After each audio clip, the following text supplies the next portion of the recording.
ಹೊಲದ ಬದಿಯಲ್ಲಿ ಅಜ್ಜ ಕುಳಿತಿದ್ದಾರೆ. ರಾಮು ಓಡೋಡಿ ಬರುತ್ತಾನೆ. ರಾಮು, ಅಜ್ಜ, ಅಜ್ಜ, ನೋಡಿ ನಾನು ಏನು ತಂದಿದ್ದೇನೆ. ರಾಮು ತನ್ನ ಕೈಯಲ್ಲಿ ಒಂದು ಹೂವನ್ನು ತೋರಿಸುತ್ತಾನೆ. ಅಜ್ಜ ನಗುತ್ತಾ, ಅಬ್ಬಾ, ಎಂತಹ ಸುಂದರ ಹೂವು, ಇದು ಎಲ್ಲಿ ಸಿಕ್ಕಿತು? ರಾಮು, ನಮ್ಮ ಹೊಲದ ಬದಿಯಲ್ಲಿತ್ತು ಅಜ್ಜ. ಎಷ್ಟು ಚೆನ್ನಾಗಿದೆ ಅಲ್ವಾ?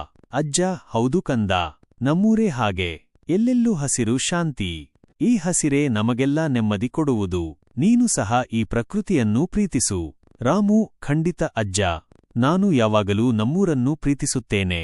ಇಲ್ಲಿನ ಗಾಳಿ, ನೀರು ಎಲ್ಲವೂ ಎಷ್ಟು ಶುದ್ಧವಾಗಿದೆ. ಅಜ್ಜ ರಾಮುನ ತಲೆ ಸವರುತ್ತಾರೆ. ದೂರದಲ್ಲಿ ದನಗಳು ಮೇಯುತ್ತಿರುವ ದೃಶ್ಯ ಕಾಣುತ್ತದೆ.